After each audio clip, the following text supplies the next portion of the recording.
Hello guys. So आज आम्ही बनवणार आहे चिंबोरीचा रस्सा. तर मला खूप दिवसापासून चिंबोरी खायची होती. तर म्हणजे भेटलेत पण खूप छोटे भेटलेत. सो जाऊ दे, भेटले तर आता खायचं आहे मला. सो आता माझी आजी याला साफ वगैरे करणार, तोपर्यंत मी बाकीची तयारी करते. कांदा वगैरे कटिंग करून झालेला आहे. तर एक कांदा घेतला आहे, 4-5 लसूणच्या पाकळ्या घेतलेल्या आणि मग तेलामध्ये लसूणच्या पाकळ्या टेचून ते म्हणजे थोडा वेळ मी गॅसकडे लक्ष न दिलं, तेल खूप तापलेलं त्याच्यामुळे माझ्या लसणाच्या पाकळ्या पण जळाल्यात.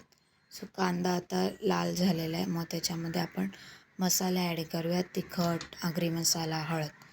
ते परतून झालं की चिंबोरं टाकूया.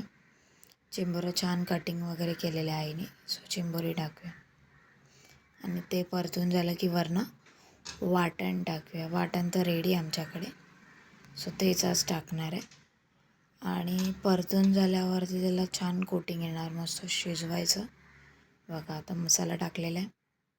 मसाला सगळा मिक्स झाला त्याच्यामध्ये की मग त्याच्यामध्ये पाणी टाकायचं जेवढं आपल्याला पाहिजे आणि मग उकळून द्यायचं आणि मग मीठ टाकायचं त्याच्यामध्ये. सो आता पाणी पण ॲड केलेलं आहे, मीठ पण ॲड केलेलं आहे.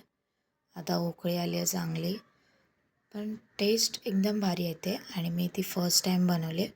म्हणजे मला आजी तिथून रेसिपी सांगत होती आणि मी फक्त बनवायचं काम करत होती.